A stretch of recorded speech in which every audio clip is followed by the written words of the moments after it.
Мир вам, дорогие друзья! Приветствуем вас любовью Господа нашего Иисуса Христа.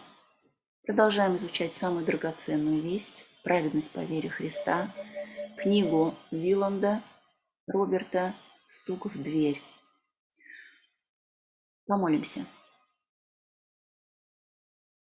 Низкий поклон и благодарность Тебе, Отче наш, всемогущий, за Твою любовь и милость, за то, что Ты вновь собрал нас у ног Твоих, и за Твое долготерпение к народу Твоему,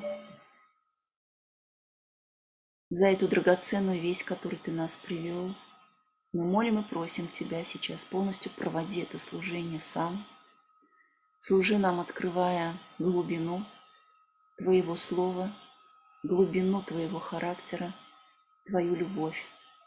А нам дай в смирении и кротости сидеть у ног Твоих, вкушая каждое слово и принимая его лично для себя, как от Бога, посланное это слово лично нам, лично мне. Спасибо Тебе, Господи, что слышишь нас и уже ответил на нашу молитву. Молитва наша во имя Иисуса. Аминь. Аминь. Мы говорили с вами о тайной грехе, о тайном грехе, о вине. Мы говорили с вами о том, что мы имеем вражду с Богом. И вчера мы читали стих Захарии, 12 глава, с 10 стих и 13 1 стих. А на дом Давида, это руководство церкви, и на жителей Иерусалима, сама церковь, да, и залью дух благодати и умиления, и они воззрят на него, которого пронзили, и будут рыдать о нем, как рыдают об единородном сыне, и скорбеть, как скорбят о первенце. В тот день откроется источник дому Давидову и жителям Иерусалима для омытия греха и нечистоты. Захария, я уже сказала эти стихи. Дух благодати и умиления, я прочитала умиление, да? И залью дух благодати и умиления, да? Дух благодати и умиления не может быть ничем иным, кроме как Святым Духом, который ходатайствует за святых по воле Божией. Римлянам 8:27. В своем служении прославления Христа. Иоанна 16:4. Дух возбудит в сердцах народа Божьего новое чувство единства со Христом. Новое чувство единства со Христом. Это будет сочувствие Ему, более близкое, чем любовь к своему единственному ребенку. Это сделает возможной совершенно новую мотивацию для совершения труда. Заботу не о том, как нам попасть на небеса, а о том, как отстоять его право на получение награды. Является ли эта вина за распятие Христа чем-то таким, что дом Давидов и жители Иерусалима сознавали? Очевидно, нет. Это сознание выходит на свет только при излитии Духа.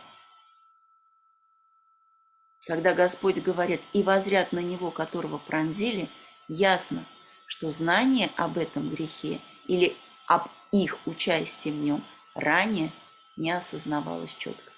Мы говорили вчера, разбирали этот отрывочек, и все, кто желает, прослушайте, я просто сейчас повторяю. Мы начали с вами тему, когда вся неправда действительно очищается, и говорили о том, что мы живем во время очищения святилища. С 1844 года началась новая и иная работа очищения, восстановления судебного следствия. То есть очищение, восстановление судебного следствия. Извините, я сейчас выключу телефон, потому что мешает.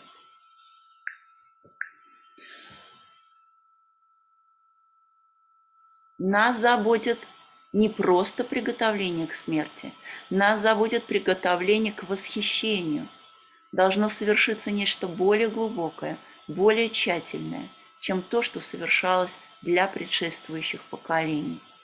Под каплями позднего дождя зерно зреет для жатвы, а жатва есть кончина века. Поэтому принятие позднего дождя должно вести к подготовке к восхищению. Вот почему нам нужен поздний дождь. И видите, мы тут, вот здесь вот мы читали, что мы не можем получить позднего дождя, пока не осознаем наш грех. Грех незнания, что мы враги Богу и что мы Его распяли, что мы убили нашего Господа. И вот в этом каяться.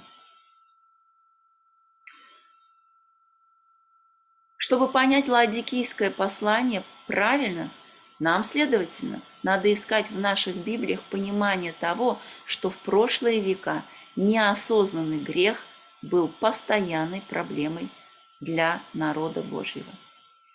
Вот непонимание вот этого неосознанного греха, или как ладикийское послание говорит нам, не знаешь и не может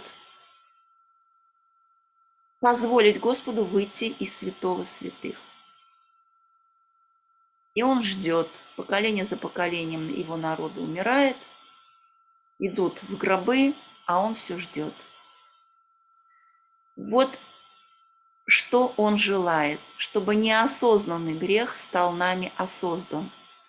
А когда он осознан нами, то Господь дает духа покаяния, и народ кается. А неосознанный грех – это вражда, которая сидит глубоко в нас, это убийство Бога.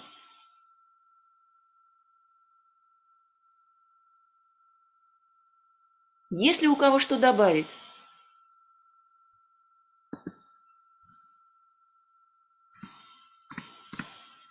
Но мы должны помнить, что благодать преизобилует над грехом.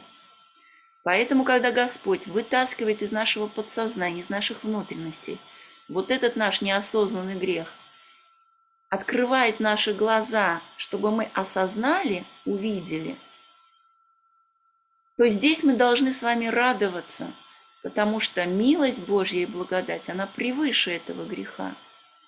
И у нас есть дух покаяния, которым мы, каясь, фактически очищаемся от этого вот подсознательного, глубоко сидящего греха, о котором мы не знаем.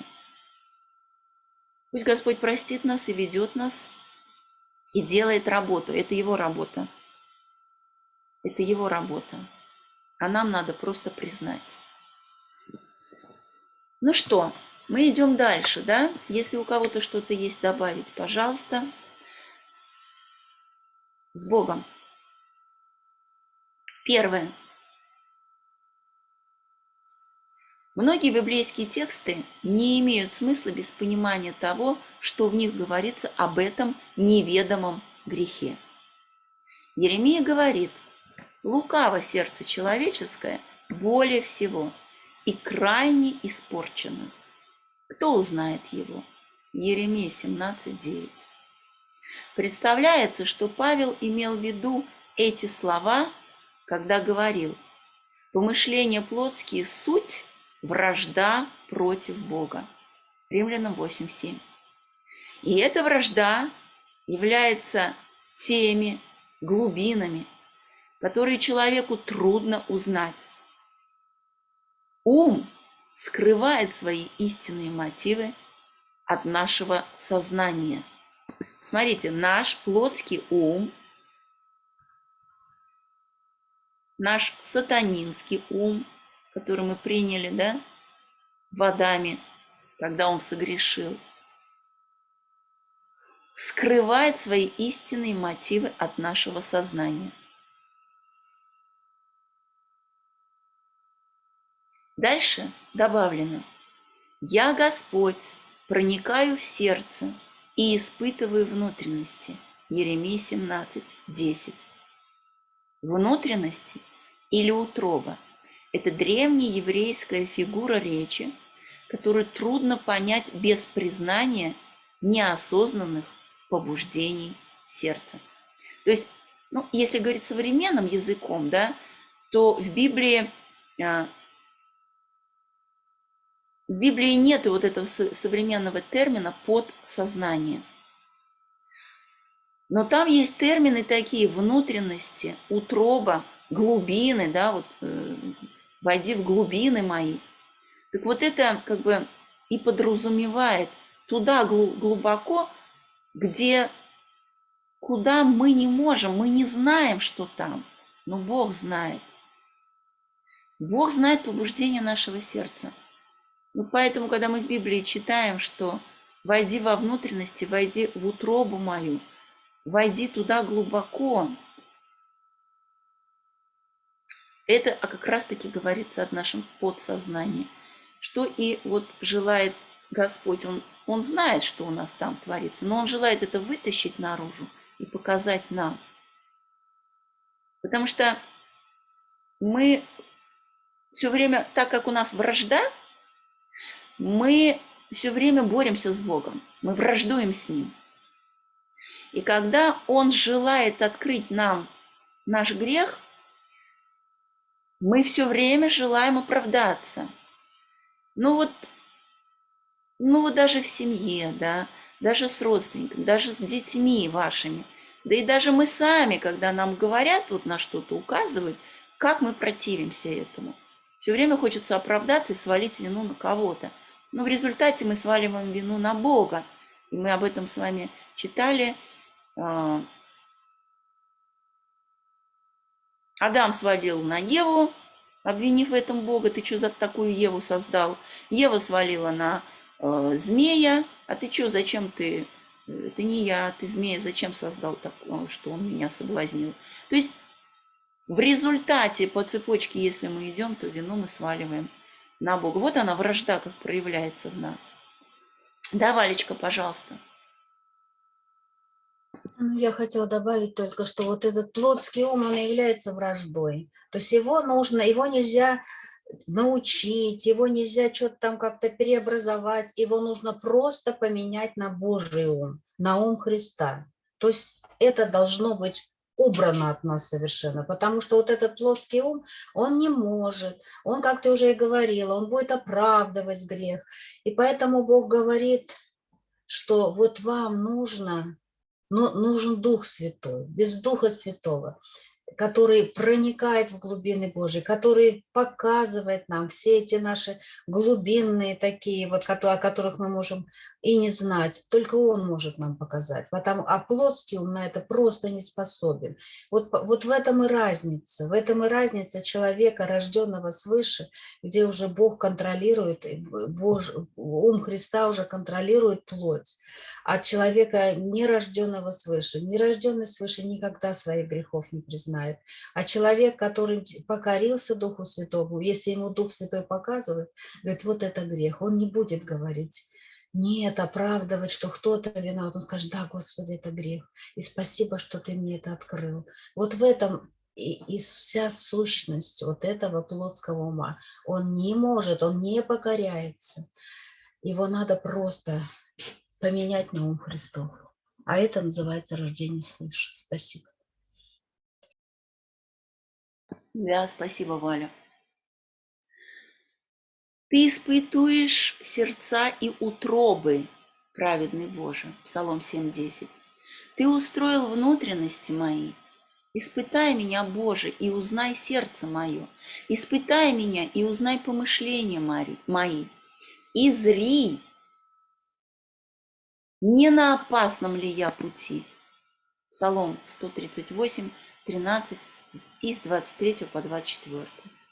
Искуси меня, Господи, и испытай меня.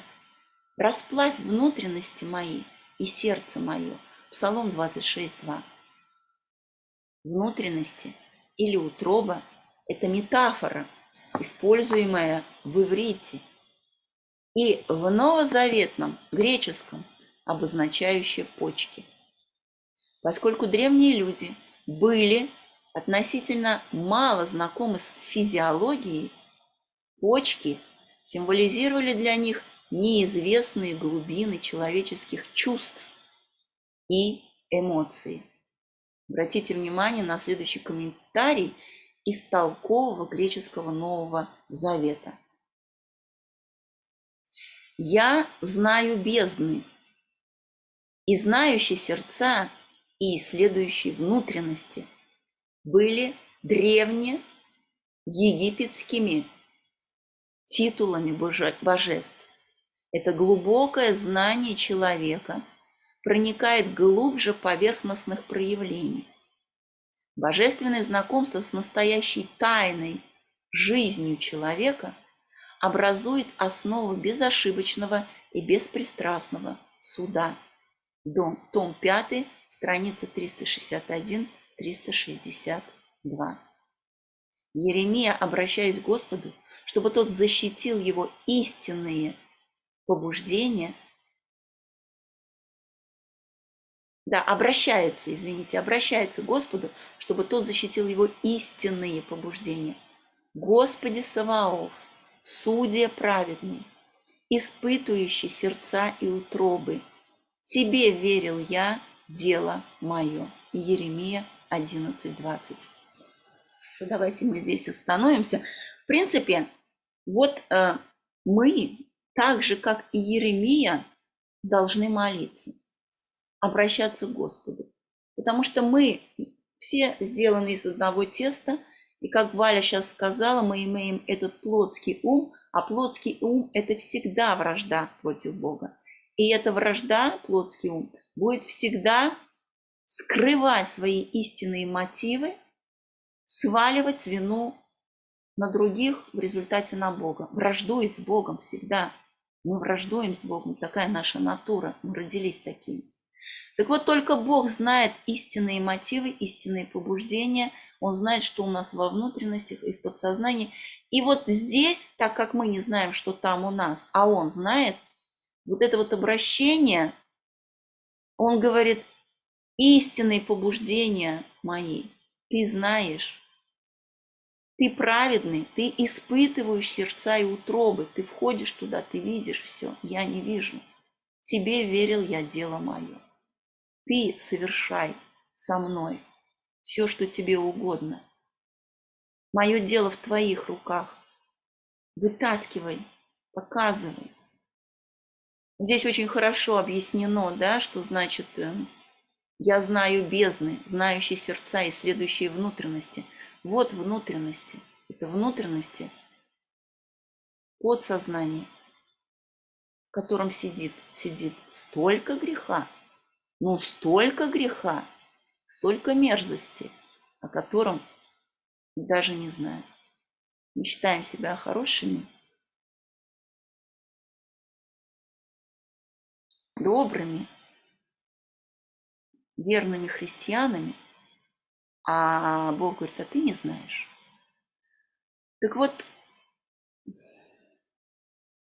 давайте отдадим Господу себя, чтобы мы узнали.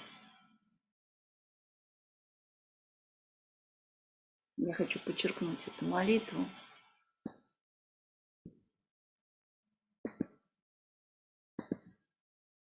Здесь вот еще важно, вот эти все стихи: ты испытуешь сердца и утробы, праведный Боже. Он знает. Стихи прекрасные. Испытай меня, Боже, и узнай сердце мое, испытай меня и узнай помышления мои. Помышления, потому что я сам не знаю свои помышления, Если у кого что добавить? Вот теперь мы понимаем, в чем должна покаяться Лаодикия, Вот насколько это глубже, чем мы себе представляем. Эта мысль о раскрытии потаенных побуждений сердца переносится и в Новый Завет, поскольку только Господь испытует сердца и утробы. Он воздаст каждому из вас по делам вашим. Откровение 2:23. Таким образом, когда Господь далее говорит Лаодикии: знаю твои дела. Ясно, что послание к ладикийцам также есть испытание сердец и утроб.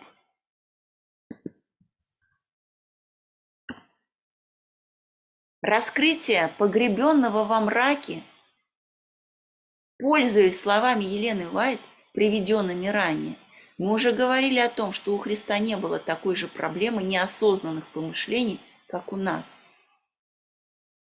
Исайя говорит о нем. «И почиет на нем Дух Господень, Дух премудрости и разума, Дух совета и крепости, Дух ведения и благочестия, и страхом Господним исполнится, и будет судить не по взгляду очей своих, и не по слуху ушей своих решать дела, и будет припоясанием чрез его правда или праведность, и припоясанием бедер его истина». Знаете, вот в чем отличие Христа от нас. Вот Он пришел в нашей греховной плоти, но в нем вот этой вражды не было. Да, Валечка, пожалуйста. Ну, я как раз вот об этом и хотела сказать, что как мы читали вот ранее у Джонса, где он пишет, что мы не должны путать и забывать, что Христос пришел в нашей греховной плоти, но он имел ум Христа. То есть он уже рожденный был от Духа Святого, от утробы матери. И вот поэтому, сейчас я даже зачитаю некоторый момент, чем отличался, почему Христос победил и как мы можем победить вот в нашей этой греховной плоти. Наши умы отданы греху. Мы испытывали соблазн плоти, и наши умы уступали ей, потакали ей, исполняли желания и влечения плоти. Таким образом, мы исполняли желания плоти и помыслов, то есть плоти и ума. Закону Божьему можно служить только тогда, когда ум является ведущим. Но поскольку наш ум покорился и уступил греху, то он сам стал греховным и ослабленным, и он сам стал для нас соблазном, находясь во власти греха и плоти. Иисус Христос принял нашу плоть, которая имела все, что имеет наша плоть. Все тенденции к греху, присутствующие в нашей плоти, были и в его плоти, оказывая свое влечение на него и склоняя его уступить греху. Предположим, что он уступил бы греху в своем уме, что было бы тогда? Понимаете? Но вот именно то, что он имел ум, ум Христа, ум божественный, вот в этом и наша победа. Еще одну коротенькую цитату зачитаем. Война происходит в мыслях, то есть, да, вот где в разуме, да, пришла мысль, что-то там, да, такое сделать, может, непотребное, то, что Бог не одобрит, вот она, где приходит война. И если там ум ведущий, если там Христос, он сразу это искушение отметает, да, искушение еще не грех, как мы знаем, а вот когда искушение, уже оно, наша плоть требует, и мы идем и делаем, вот это уже грех, да. Поэтому каждый человек посредством своего выбора может иметь этот божественный ум, который побеждает грех во плоти. Вот понимаете? Понятно, да, эта мысль? То есть вот как мы можем побеждать. Только силой Божьей, только этим умом, божественным уже умом. Потому что вот как мы уже раньше говорили, вот этот плотский ум, он во вражде. Он не может ничего. Он только может уступать плоти. И поэтому нам нужен ум Христа, нам нужно рождение свыше. Вот тот ум, который позволил Христу не согрешить, ни в чем не уступить греху. Спасибо. Да, это ум Христа, это образ мысли праведника, где нет действительно никакого помышления о грехе. И этот ум нам дан со Христом, нашим Спасителем, нам дан его ум. Мы его ум имеем. Апостол Павел пишет, а вы имеете ум Христов. Мы его имеем. Поэтому, слава Богу, просто нужно этим умом жить. Христос совсем не знал подавленного чувства вины. Он стоял перед Богом в истине и был таким образом праведен. Его побуждения были чисты и прозрачны. Это всего лишь предзнаменование того рода людей, которых соберет весть третьего ангела, ибо они тоже должны иметь веру Иисуса. Не просто веру в Иисуса, но ту самую веру, что была у Него, веру Иисуса. Это глубокое переживание, предлагаемое Лаодикийской церкви, вера, духовное ведение и праведность Христова, когда дверь будет открыта. Об этом пишет эта цитата Дональда Шорта. Исследование об очищении святилища в связи с современной историей деноминации. Это из его диссертации. Это глубокое переживание, предлагаемое Ладикийской церкви, вера, духовное ведение и праведность Христова. Это важно, когда дверь будет открыта. Слава Богу. Давайте мы подчеркнем.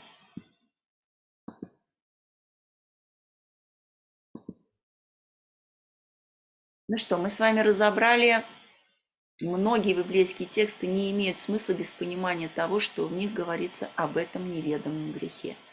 Прочитали стихи и сравнили это все с умом Христа. Да? То есть мы какие, из сердца все злые помыслы, и Христос. Он не имел этой вражды. И вот эту победу Он нам уже дал.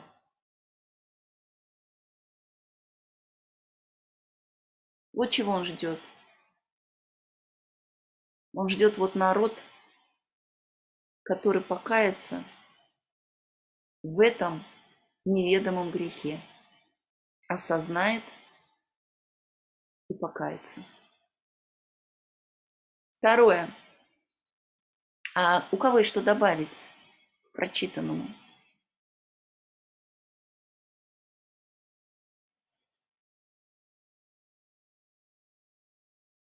Я могу только добавить, что вот это нам дает такое глубокое понятие, что мы ничего не можем сами. Без Христа мы ничего не можем сами. Противостоять греху. Вот, но не можем вот с этим умом. Поэтому нам нужен Христос. А если мы приняли Христа, значит, мы приняли Его ум. И Он уже тогда, вот это и есть поклониться Богу, поклониться Творцу, признать себя творением. Что может творение, что может трава? Почему Господь так сравнивает, да, что мы как эта трава, люди вообще без Бога, как трава, которая утром цветет, зеленеет, а вечером засыхает, бывает, засыхает и брошена в огонь бывает. Вот мы кто без Него. Вот поэтому вот это нам опять дает такое осознание, что мы Ладикия, мы нуждаемся в лекарстве, мы нуждаемся в Боге, в Духе Его Святом, в Его одеждах, в Его глазной мази, в Его вере. Вот без Него мы просто ничто. Слава Богу, что так вот Господь терпеливо нам это все объясняет вновь и вновь. Спасибо. Аминь. Аминь. Спасибо, Валя. Второе. Давид молится. Кто усмотрит погрешности свои? От тайных моих очисти меня. Псалом 19:13. Очевидно, что Давид говорит не о погрешностях, известных грешнику и скрываемых от других. Если бы это было так, он бы сказал: мы понимаем наши ошибки. Он говорит о погрешностях, которые еще не понял сам грешник. Это неосознанный грех. Поэтому он говорит: да, от тайных моих очисти меня. Для меня это тайны, я их не знаю, но для тебя нет никаких тайн. Очисти меня от этого неосознанного греха. Третье. Моисей молится. Ты положил беззаконие наше пред тобою, и тайное наше пред светом лица твоего. Псалом 89, 8. Что это за тайные грехи? Те, о которых мы знаем, то, что мы скрываем от чужих глаз. Или это неосознанные грехи? Это не могут быть известные грехи, которые мы исповедовали, так как такие грехи не кладутся перед тобою, перед светом лица твоего. Все такие грехи ты бросил за хребет свой, в пучину морскую. Исайя 38, 17 и Михей 7, 9, 19. Должно быть, это не исповеданные грехи. И в контексте Моисеевой молитвы это неосознанные грехи. Мы видим, да, что и Давид, и Моисей понимали свое состояние, понимали вот эту человеческую природу, понимали эту вражду, поэтому они так и молятся. И вот послание к ладикийцам, да, каждому из нас, оно и желает, во-первых, чтобы мы поняли, чтобы мы осознали эту вражду, чтобы мы узнали, когда он говорит, ты не знаешь, вот так же, как Давид, так же, как Моисей, чтобы мы поняли. Да, Валечка, пожалуйста. Я хотела пример просто привести, вот такой яркий пример из Библии. Вот смотрите, Петр, да, он 3,5 года ходил со Христом, и вот многому был научен. И когда пришло испытание, да, ведь вспомните, как он говорил, все предадут, я не предаду. Не предам, когда Христос сказал, вы все меня предадите. Он говорит, я не предам. И он действительно ведь искренне верил в то, что он не предаст. Он там меч выхватил, да, ухо отсек этому рабу первосвященнику. А тут вот, когда Бог его поставил в такие условия, и он предал. Вот предал, тот же предал, да? Вот это вот говорит о том, что вот они тайны наши, но милость Божья в этом проявляется, что Он нам показывает, Он нас ставит такие условия. Да, вот сейчас вот, в это время, вот, в которое мы сейчас живем, вот смотрите, какое сейчас испытание испытывают мужчины, верующие, адвентисты, которым могут принести повестку. Вот испытание. Да, может быть, они когда в других ситуациях говорили, Господи, мы никогда не убьем, там не пойдем, мы будем верны. А тот раз пришло испытание. И вот теперь проявите свою веру, свою верность. И вот так же каждому из нас. Да, вот я могу говорить, что я никогда не украду, я чужого не возьму, а Бог может поставить меня в такие условия, а я, может быть, и смогу и украсть. Вот оно тайное. И вот поэтому действительно мы вот должны покориться так Богу, что мы не знаем, Господи. Ты ставь такие условия нас, и Он обязательно поставит. Когда покажет, что это есть во мне, вот этот грех есть, когда Он это покажет, и мы скажем, да, Господи, а мы не знали, что мы на такое способны. Вот от этих грехов Он нас желает очистить и избавить. Слава Ему за это. Спасибо. Да, аминь. Да, аминь. Здесь пишется, должно быть, это неисповеданные грехи. И в контексте Моисеевой молитвы это неосознанные грехи. То есть грехи, которые мы осознали, да, Дух Святой нам напомнил, мы как бы исповедуем их. Вот эти грехи, Бог их прощает, да. Он говорит, я бросил их за хребет, я в пучину морскую, все. А вот там, где глубоко сидит, о котором мы не знаем, а если мы не знаем, как же мы можем исповедовать его? Вот для чего нам сейчас вот Дух Святой через эту книгу открывает это состояние. Но вообще вся эта весть праведности по вере, она вот как глубоко хочет туда вот войти, во наши внутренности. Вот почему это драгоценная весть. Потому что именно эта весть готовит нас к переселению. Вот насколько важно принять нам эту весть и исповедать этот грех тайный и облечься в праведность Христовой, в праведность Христову, чтобы уже пришел наш Господь. Моисей живо описывает неосознанное подавление, которое действует в сердцах всех грешников после грехопадения. Посмотрите, неосознанное подавление. Мы подавляем вот этот наш греховный ум, плотский ум, он все время подавляет влияние Духа Святого.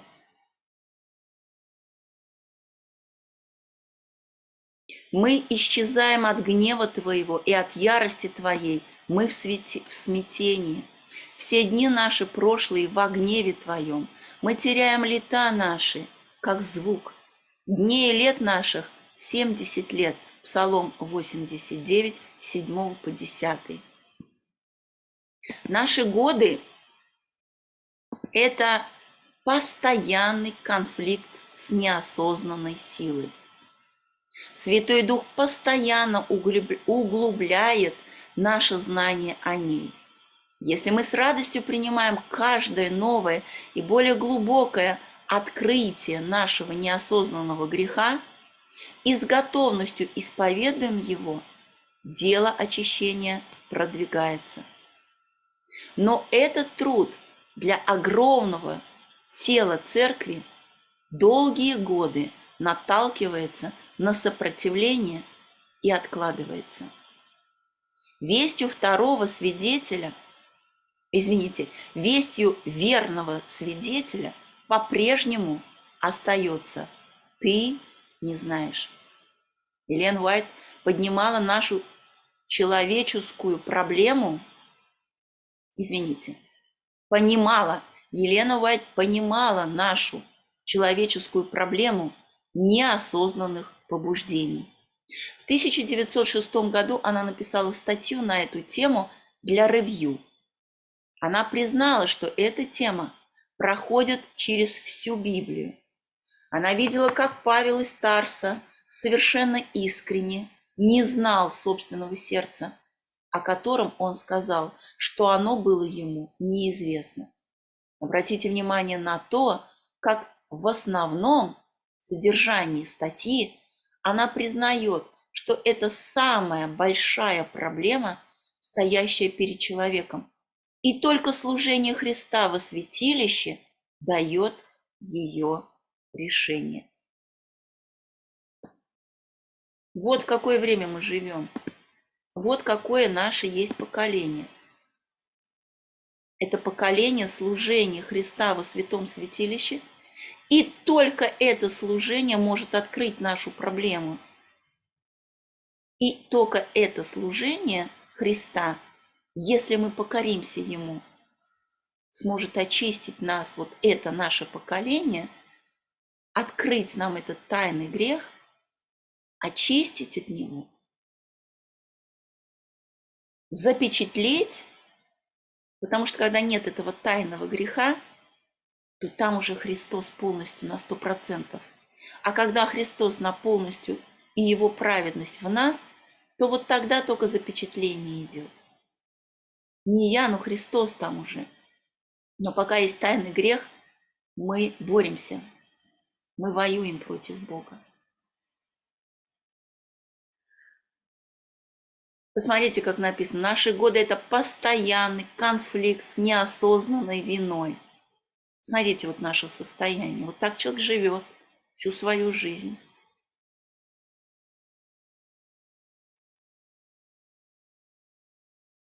И если мы с радостью принимаем каждое новое и более глубокое открытие нашего неосознанного греха и с готовностью исповедуем его, дело очищения продвигается. Понимаете, народ Божий? Когда Дух Святой, который постоянно трудится и углубляется туда, в наши почки, в наше подсознание, Мы с радостью, как написано, принимаем каждое обличение, исповедуем. И тогда только дело очищения продвигается. Это я читаю, да, это к каждому из нас относится, потому что принимайте это как послание с небес, послание Бога лично к каждому из нас. Лично каждому из нас. Потому что если мы не будем вот это вот принимать, то, что мы сейчас изучаем, да, то мы не будем продвигаться. Мы не будем продвигаться, мы останемся за дверями Нового Иерусалима.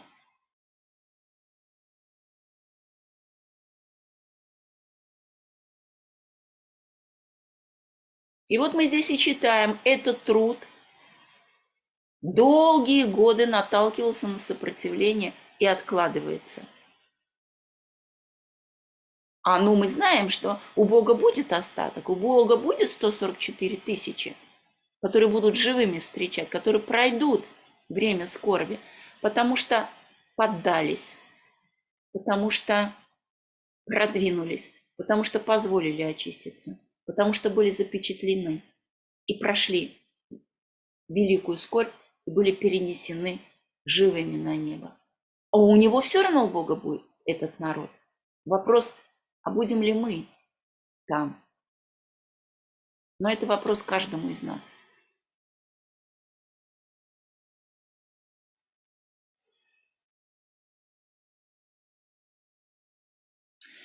И вновь, да, Елена Уайт пишет, что это самая большая проблема, стоящая перед человеком, и только служение Христа во святилище дает ее решение. Вот почему мы уникальное поколение. У Бога такого народа не будет, не было во всей истории этой грешной земли. И не будет. Это будет уникальное поколение. И вот Господь трудится сейчас над этим. У кого есть что сказать?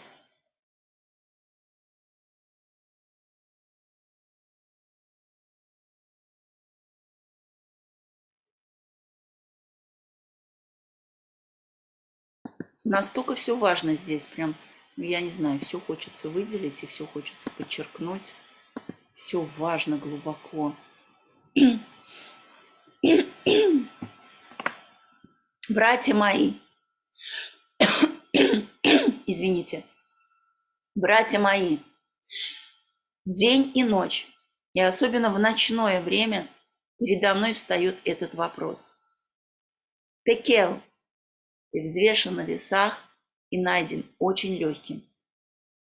Какими мы предстаем перед Богом в это время? Мы можем быть искренни и все же сильно обманываться. Савл из Торса был искренен, когда гнал церковь Христову. Я думал, говорит он, что мне должно много действовать против имени Иисуса. Он был искренен в своем неведении.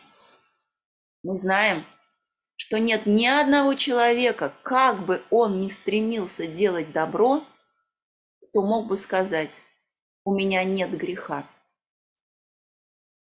Как же нам тогда избежать обвинения? Ты взвешен на весах и найден очень легким. То есть как нам вот этого вот обвинения избежать, да? Это вопрос. Ответ. Мы должны взирать на Христа. Неизмеримой ценой Он заключил завет, по которому Он стал нашим представителем на небесном суде, нашим защитником перед Богом. Вот ответ. Вот каким образом мы можем избежать обвинения. Ты взвешен на весах и найден легким. Причем очень легким.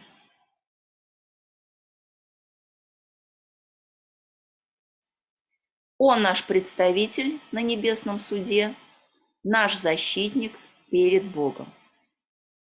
Взвешен и найден очень легким. Вот описание нашей сущности. Пусть все, и молодые, и старые, будут честны в отношении самих себя, чтобы не спотыкаться во мраке, делая горькие ошибки и таким образом помогая делать ошибки другим. Ревью Н. Геральт, 8 марта 1906 год. Это писала Елена Вайт.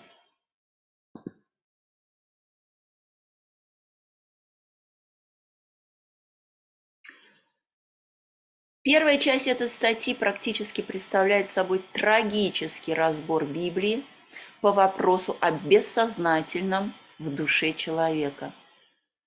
Она цитирует Анну, мать Моисея. «Господь есть Бог ведения, и дела у него взвешены». 1 Царств 2:3. Соломон понимал, насколько мы обманываем себя. Все пути человека чисты в его глазах, но Господь взвешивает души. Притча 16:2. Давид видел эту проблему. Сыны человеческие – суть. Сыны человеческие – только суета. Сыны мужей – ложь. Если положить их на весы, все они вместе легче пустоты. Псалом 62:9.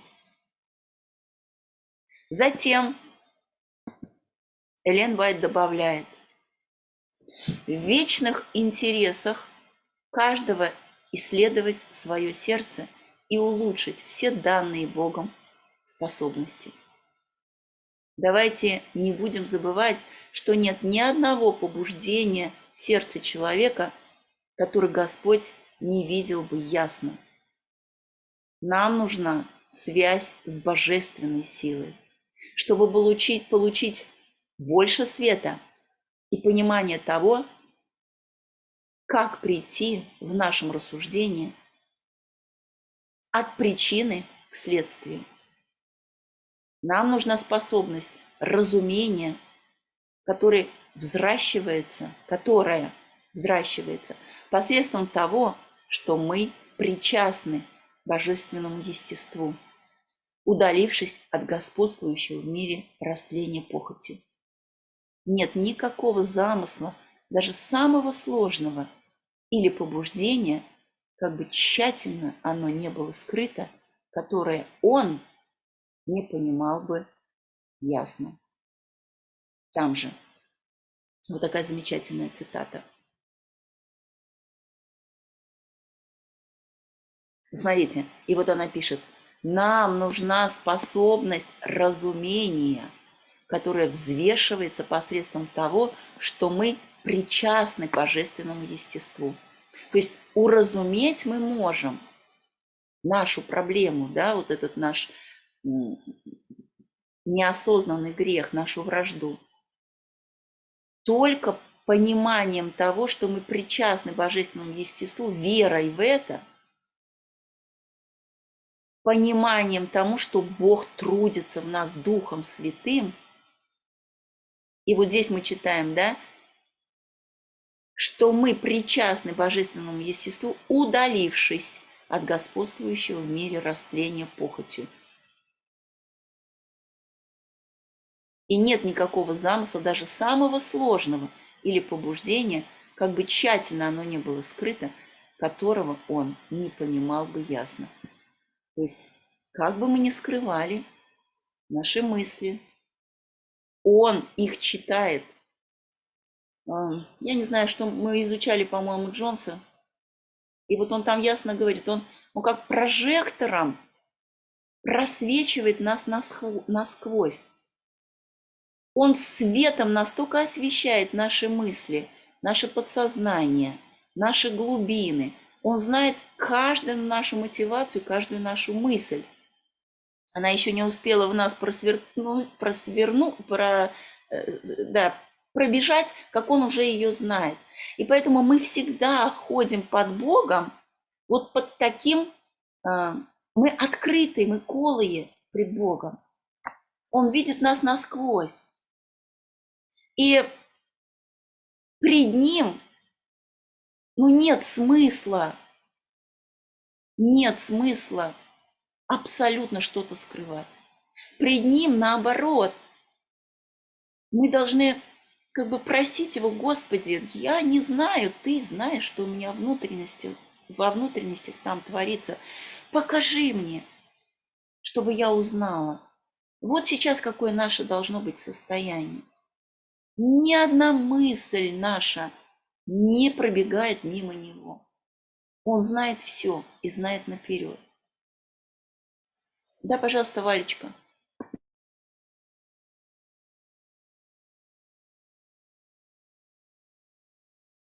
Простите, что-то рамка какая-то мне тут выскочила. Да, вот действительно, вот почему-то люди, да, верят, вот сейчас вот такая современная техника, рентген или там это томография, МРТ, что оно там просвещает внутренности, видят там проблемы. А это же все. А Бог, как Он превыше всего этого, и почему Он не может видеть насквозь даже того человека, который и не знает Его, и бежит от Него, Он все видит, да потому что Он Бог, да потому что Он всемогущий. И Он ведь даже знает о тех, кого еще вообще нет. Вот у нас пример даже с тем же Киром, да, за 400 лет до рождения Кира он уже знал, что он родится, что он его использует в своем деле, да, вот то, что предназначено было для Кира. Вот каков Бог. И вот дьявол, он постоянно, говорю, пытается людей обмануть, вот другим представить таким слабым и таким, я не знаю, вот каким, каким люди часто его и представляют. А он действительно всемогущий. Для него у него все открыто перед его очами. Он знает, я говорю, у нас не было еще, как Давид пишет, ты знал меня там в утробе матери моей, еще только при зачатии. Он знает про каждого человека, что с этим человеком будет. Вот таков наш Бог. И действительно, мы его не обманешь. Все у него, он все знает про нас. Спасибо. И теперь вот знаете истины, да? Что нам скрывать от Него? Наоборот, бежать к Нему, бежать. И говорить: да, Боже, открывай, показывай, удаляй. Вот народ Божий должен быть вот как ребенок. Ребенок маленький, который полностью доверяет своему отцу и бежит, говорит: папа, ты мудрый, ты всевидящий, ты всемогущий, ты все знаешь. И ты только можешь сделать эту работу. Я не могу, только ты можешь. Делай, я полностью доверяю тебе. Вот наше состояние должно быть какое. Ну что, давайте мы здесь закончим на сегодня, да, и завтра продолжим по милости Божьей. Будем дальше исследовать. Дорогие мои, очень интересные глубокие истины Господь нам преподает. У кого есть вопросы, у кого есть что добавить, у кого есть комментарии, пожалуйста.